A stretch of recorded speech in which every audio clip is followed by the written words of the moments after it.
Hi. Hi. It's good to see you all.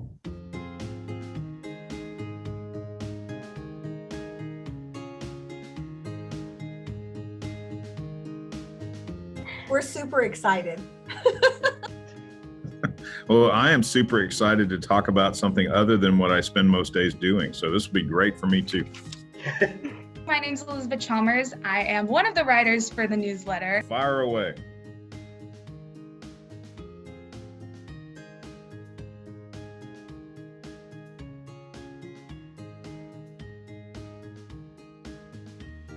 So I did both virtual and in person, and I know that there are good things about both. So I just want to say that I think you handled it really well.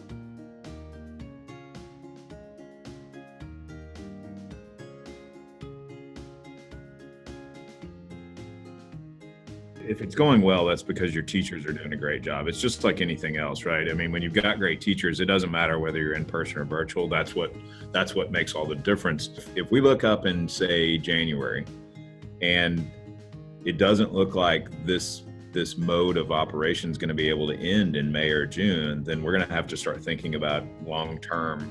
We stood something up in the spring that worked for us for like 3 months, right? And we knew we had to have a better solution for the summer and then an even better solution for August and September. But what we have now is largely built to last for this school year. It's not really meant to be a forever type solution.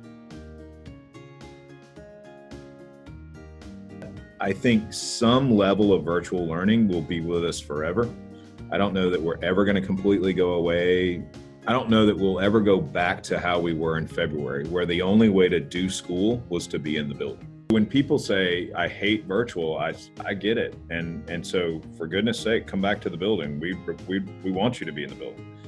But I think that there are some positives to this that we're going to want to retain. Let's say Sabrina got the flu, right? It has nothing to do with COVID, but she's out of school for a week with the flu. She can still do school now. Whereas in the past, last year, we had no method for that, right? There was no way for her to do school. She would essentially have to make it all up when she came back, which is not good for her or for her teachers. So there are some silver linings to this deal that are going to make it better. Well, I have worked a lot of hours since mid-March, a lot of hours. When you do something long enough, you have enough schema, you have enough history with it that you can almost always go back and say in your head, yes, I've seen something like that. Here's how I dealt with it in the past. Here's what was good with how I dealt with it. Here's what wasn't very good with how I dealt with it.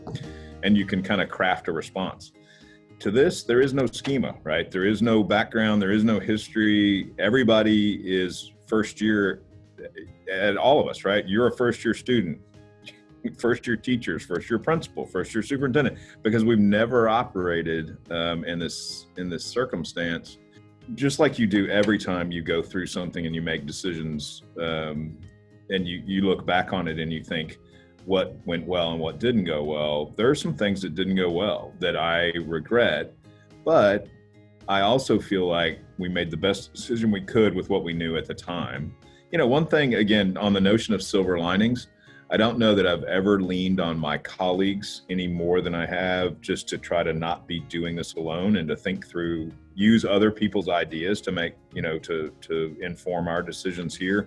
And that's probably a good thing. Some of the relationships I have with my colleagues around the state and around the country are deeper than they probably would have been otherwise. And that's not a bad thing, right? That's probably a positive.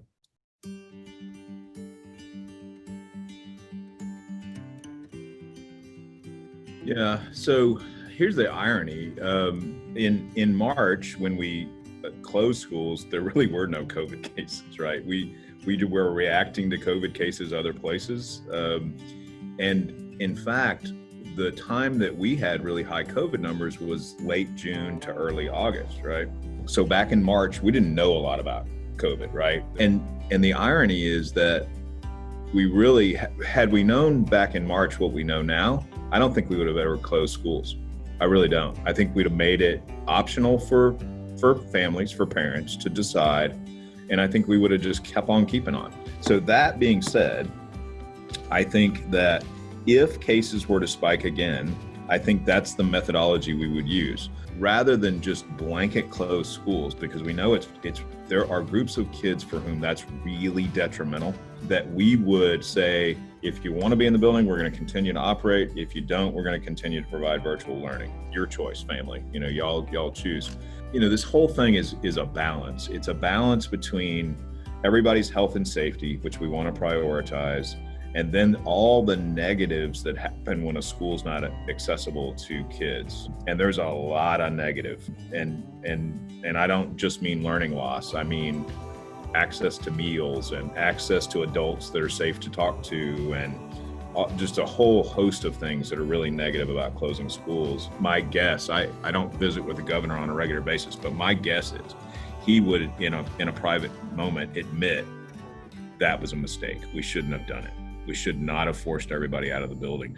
But again, he did what he did based on the information he had at the time. I think it's interesting because y'all, especially you, have to think about all those kids and all those people who have to go back and rely on these things and have to make decisions for that. And I appreciate it. Thank you, because it sounds very stressful.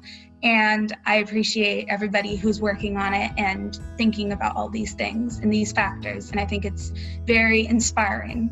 That's been a lot of the worry, is getting the kids that need to be back in school, back in the building. And of course, doing it where they're safe and teachers are safe and so forth.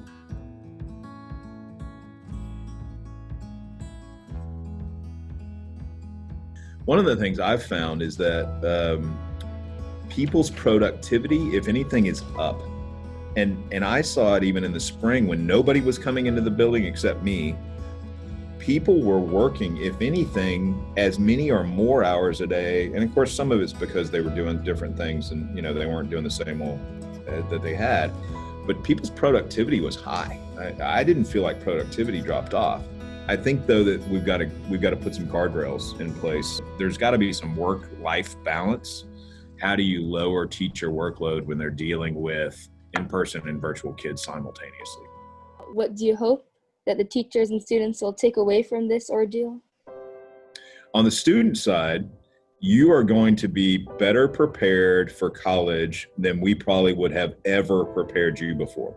This mode that you're learning in now is very prevalent in college, and we probably weren't doing a very good job of prepping you for that. And so one of the silver linings is you're going to be prepared for the rigor and the kind of intrinsic motivation it takes to be a successful college student. And in the past, we probably were not doing that. We were probably hand-holding a little too much.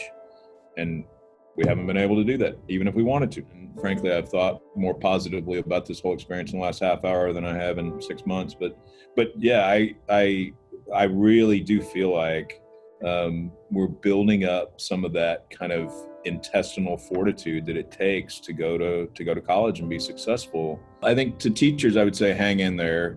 Help is coming. It's not coming as fast as anybody wants it to come, but it is coming. To students, I would say, unless you're being highly successful as a 100% virtual learner, and I realize there are kids like Elizabeth and all kinds of kids out there. My kid's being very successful. He likes it. But if you're not, come back to the building. There is a reason why prior to COVID, we did school in person, right? There are clearly benefits to it. And those benefits have not gone up. COVID hasn't done away with those benefits, right? It's just delayed them and kind of made us look at some other stuff. But all those benefits still exist. Human interaction, in-person interaction is really important. Thank you so much, Dr. Woods, for taking time to participate in this interview. We really appreciate you. It's been my pleasure. To visit with two bright young people is nothing much better than that. Well, thank you, Dr. Woods. Thank you so much for your time. Well, take care of yourselves. Thank you. You too. You ladies did amazing. Oh, I wasn't recording. Just kidding.